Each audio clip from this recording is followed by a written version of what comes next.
राजा ban बड़े ही पाखंडी राजा थे। उन्होंने अपने राज्यों में जितने मंदिर थे उन मंदिरों में से भगवान की मूर्ति हटवाकर अपनी मूर्ति लगवाई थी। और ऐसा नहीं कि ये करने के बाद वो कह दे कि भाई मैं राजा हूं, मैं कुछ भी कर सकता हूं। नहीं, वो उसका तर्क देते। वो कहते कि शास्त्रों में लिखा गया है कि एक राजा के अंदर 6 देवता निवास करते हैं, उस हिसाब से मैं ही भगवान हूं, मेरी पूजा करो। प्रजा परेशान हो गई तो ऋषिगणों के पास जाती है। ऋषिगणों ने पहले तो राजा को प्रेम से समझाया, पर वो ऋषिगणों का निरादर करने लगते हैं। तब राजा को श्राप से उन्होंने भस्म कर दिया। राज सिंहासन खाली, प्रजा परेशान हो गई, अब किसको बैठाएं? ऋषिगणों ने कहा अगर इतनी ही चिंता की बात है तो भगवान को बुला लेते हैं। सबने कहा इससे अच्छी बात क्या होगी कि भगवान राजा बनेंगे। तो एक लोटे जैसा पात्र मंगाया जाता है, उसमें थोड़ा दूध डाला जाता है, जो राजा की राख बचती है वो राख डाली जाती है, फिर उसका मंथन किया जाता है। करते करते करते पहले उसमें से कौआ निकलता है। सबने कहा ये कौन था?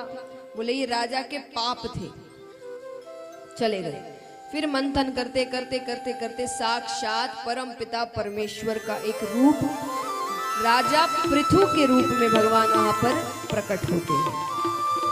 भगवान का एक अवतार है। तो राजा पृथु के ही वंश में भरत नामक एक राजा हुए। बहुत ही अच्छे राजा थे। और जैसा मैंने कहा पहले गृहस्थ वाले जीवन भर गृहस्थ में नहीं रहते थे, तो राजा भी नहीं रहते थे। जब उनके बच्चे बड़े हो जाते थे, बच्चों को राज सिंहासन दे देते थे, फिर वो वन की ओर चले जाते थे। भरत जी ने जब उनके बच्चे बड़े हो गए, उनको राज सिंहासन देकर वो वन की ओर चले गए। एक बार वे नदी में स्नान कर रहे थे। अब 2 किनारे हैं, एक किनारे में एक मृगों का समूह है। मृग यानी हिरण, मृग यानी हिरण। तो उस मृगों के समूह में एक मृग मादा भी है जो गर्भवती है। अचानक से सिंह की गर्जना होती है। अब उस आवाज से सब डर गए, तो डर के मारे सब दूसरी ओर छलांग लगा रहे हैं। तो उस मृग मादा ने भी छलांग लगाई। छलांग लगाते ही उसके गर्भ में से बालक गिर गया। अब वो पानी में गिर गया। तो पानी में भरत जी हैं, उन्होंने तुरंत उसको पकड़ लिया। और माता की, क्योंकि इस प्रकार अगर संतान हो तो मृत्यु तो हो ही जाएगी, उसकी मृत्यु हो गई। अब क्योंकि भरत जी के सामने माता की मृत्यु हुई है, भरत जी ने सोचा ये इतने से बालक को अब कौन संभालेगा। शुरुआत के दिनों में तो माता पिता ही संभालते हैं। देखा जाए तो हम ही इतने समय तक अपने बच्चों को संभालते हैं, वरना पशु तो ज्यादा नहीं। वो बस चलना सिखा दे, थोड़ा बहुत शिकार करना सिखा दे, फिर अपना अपना रास्ता देखो। यानी अपना जीवन अपने अनुसार जीना है। तो महाराज, तो उन्होंने सोचा कि शुरुआती दिनों में तो कोई इसे संभाल नहीं पाएगा, तो कुछ दिन मैं ही रख लेता हूं।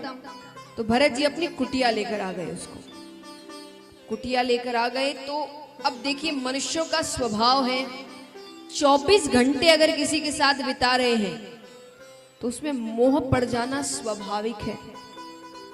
उनका मोह उस मृग बालक में पड़ गया। और इतना मोह पड़ गया कि सोए तो मृग बालक के साथ, उठे तो मृग बालक के साथ, स्नान करे तो मृग बालक के साथ, पूजा करे तो मृग बालक के साथ, भोजन करे तो मृग बालक के साथ, दिन भर वो साथ चाहिए। अब एक बार वो पूजा की तैयारी कर रहे थे, वो मृग बालक कुटिया के बाहर खेल रहा था।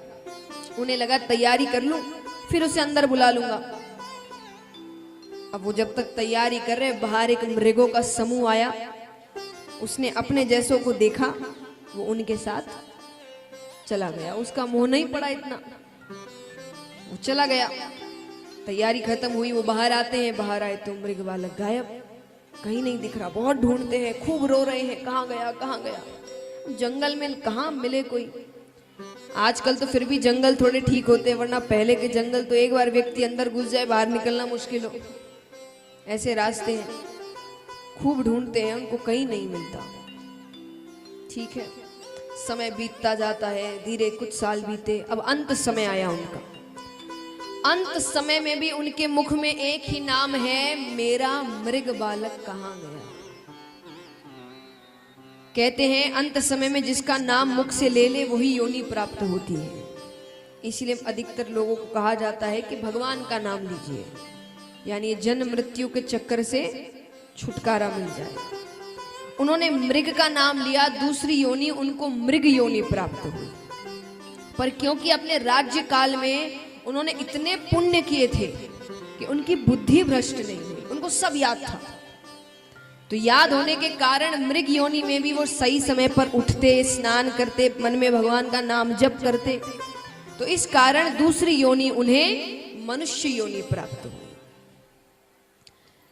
एक ब्राह्मण के घर पर, ब्राह्मण की 2 स्त्रियां थीं। एक स्त्री से कुछ बालक हुए और एक स्त्री से एक कन्या, एक बालक। वो एक बालक भरत जी थे।